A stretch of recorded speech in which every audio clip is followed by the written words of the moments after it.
Hey, my friends, David Hayward, your Naked Pastor here.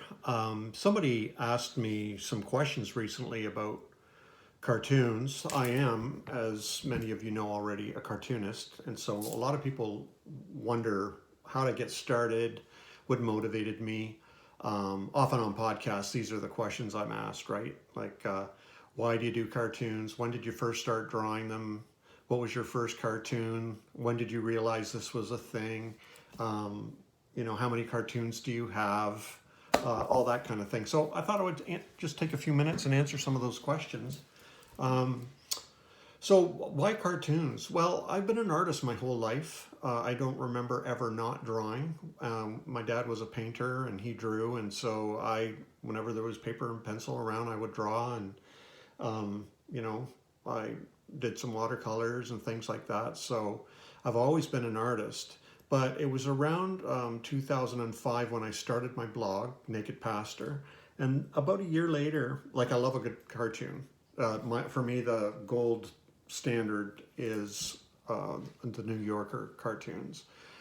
And if, all in one frame, simple black and white, that's what I lean towards and aspire to. And but there was another cartoonist I follow.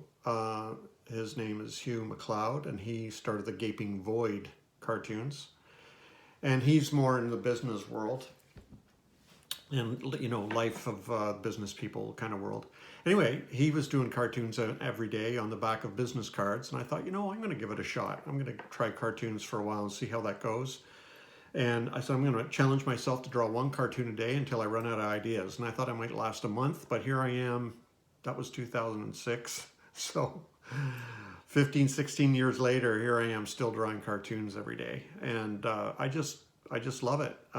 And I used to write in my blog, but, writing, you have to be a really good writer to capture people's attention, and people would, maybe read my post or maybe start reading it and start moving on, or people would just scroll past.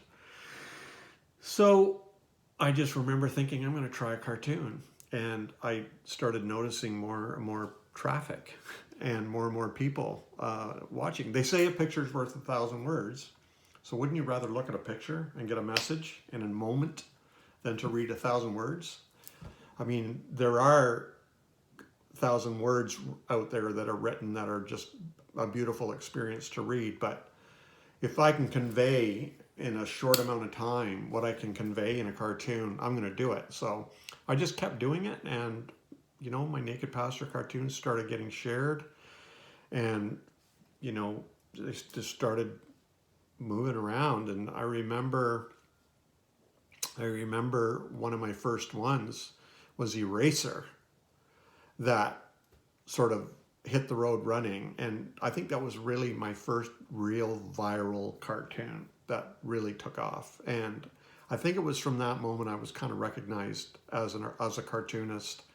And I think it was from that moment on that Naked Pastor was known as a cartoonist. And that's what I'm mostly known for now. Whenever you mention the word Naked Pastor, people automatically think of cartoons.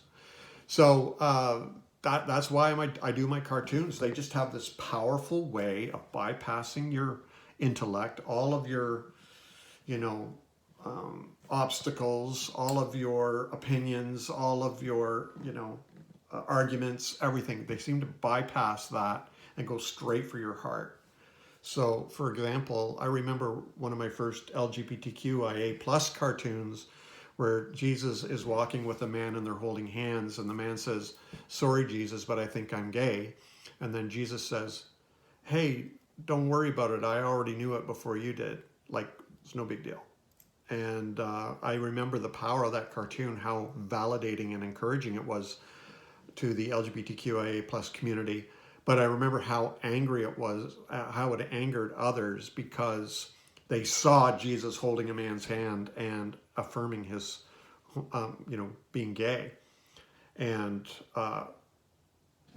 once you see it, you can't unsee it. It's kind of like this image of Jesus now stuck in their minds of being affirming. And I just love the power of that. It just goes straight for the heart, and you either you respond positively or negatively. I don't think very many of my cartoons where you're just like, man, they provoke something, feelings or thoughts, and that's why I love the power of them. So that's why cartoons, that's when I started drawing them. And like, it's true, every morning, that's my routine. Every morning I get up, I put the coffee on, I put the music on, I put the dog out. I sit down and I read some contemplative reading. Right now I'm reading James Baldwin, little book, The Fire Next Time. And I write in my journal and contemplate, all that kind of morning stuff. And then I get to it. I sit down with paper and pencil and pen and draw my cartoon or my iPad and post it by 9 o'clock every day. And I just love it. And I can never tell which cartoons are going to hit it off. Sometimes I think this is a great cartoon and it just falls flat. And other times I just draw one quickly and get it up there because I have to go do something else. And it takes off, it goes viral. I can never tell, which is probably a good thing. Because if I knew the secret ingredient, then I would just keep doing that. And, I wouldn't be feeling fulfilled as an artist. I draw what I want to draw. I draw from passion, not from what's going to get me traffic, right?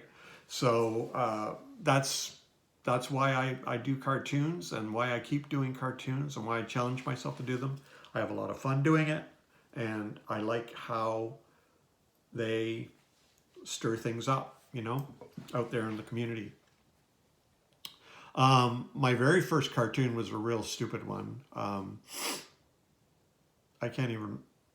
Oh yeah, this was one of the first ones anyway, where it shows a man praying on his knees and he said, Lord, please get rid of all my problems. And in the next frame, poof, and he disappears.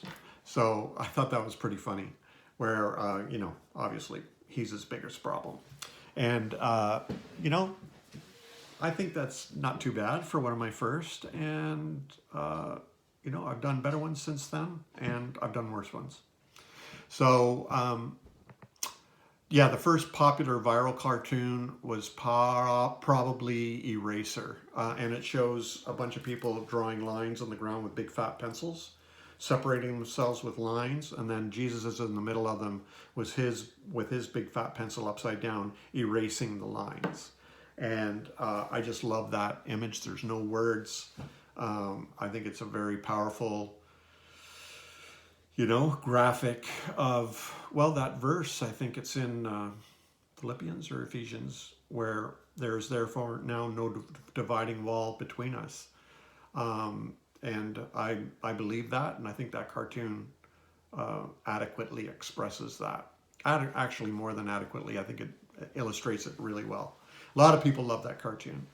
And so how many have I drawn? Well, I have drawn over 4,000 cartoons. So yeah, that's a lot.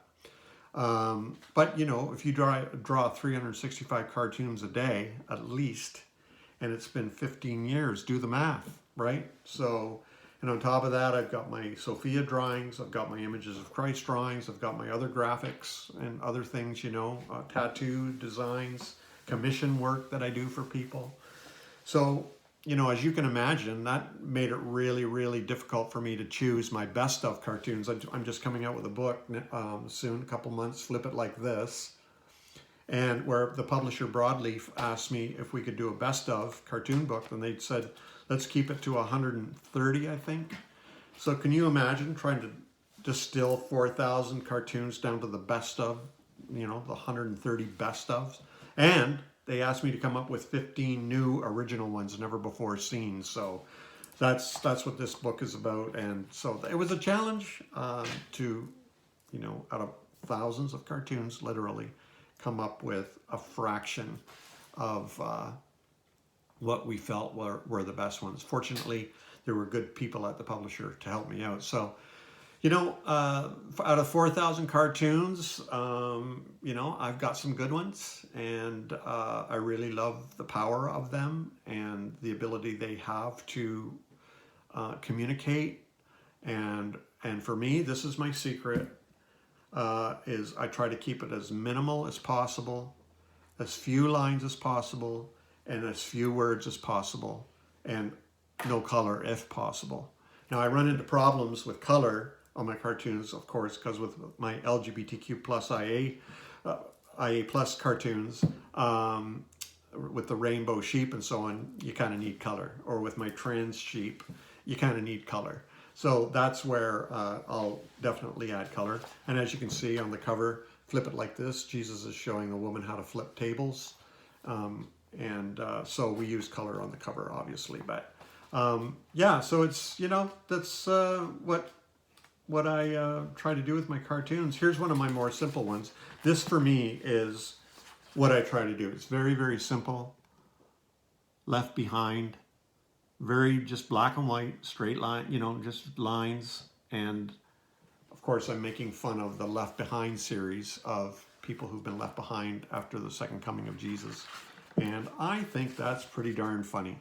And I've actually seen, this is on t-shirts and stuff too, and people just love it. So it's poking fun at the second time, fear-mongering kind of theology, second coming fear-mongering theology that's out there. So yeah, hey, don't be afraid of asking me questions. I love talking about myself. No, I love sharing my thoughts and my ideas, and I love art. I love the power of art. It helps us to see who we are and how we can change and transform ourselves and our world. So, yeah, if you want to ask me any questions, go ahead and I'll do my best. Thank you.